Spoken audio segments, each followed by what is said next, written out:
1568. Juan Fernández Navarrete, surnommé El Mudo, le muet, est nommé peintre du roi Philippe II. Nains, bouffons et personnes jugées hors normes se côtoient à la cour d'Espagne. Entre acceptation et moquerie, quelle place pour le handicap sous l'Ancien Régime?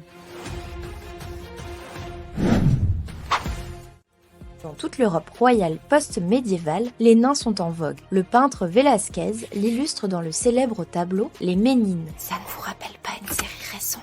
À l'époque, on choisit les plus difformes. L'objectif, servir de distraction. Shakespeare décrit à leur égard qu'ils ont la parole libre comme l'air, pouvant se permettre des réflexions qu'aucun courtisan n'oserait jamais. La figure de l'infirme bouffon, qui s'est largement développée au XVIe siècle, renvoie effectivement à l'accueil de personnes avec des difficultés particulières au cours des rois.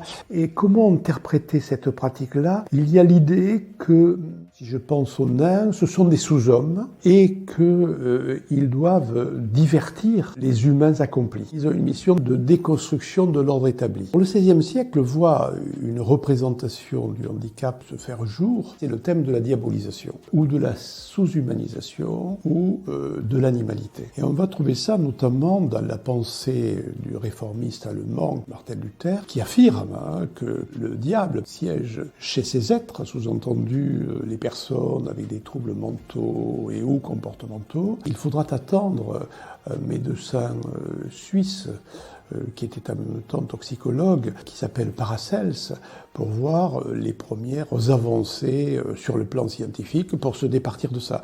Il est intéressant de voir comme cette représentation d'êtres qui seraient infra-humains a perduré longtemps dans l'inconscient, si bien qu'on se sent obligé souvent d'affirmer à tel ou tel début d'intervention que ces personnes-là sont des personnes comme les autres, finalement une manière inconsciente de dire qu'on en doute quelque peu. Au même titre que les marginaux, les voleurs, les pauvres, les infirmes intègrent la catégorie des indigents et des déviants. On leur accorde un statut particulier. Ils servent en réalité l'intérêt de la société entre charité chrétienne et divertissement.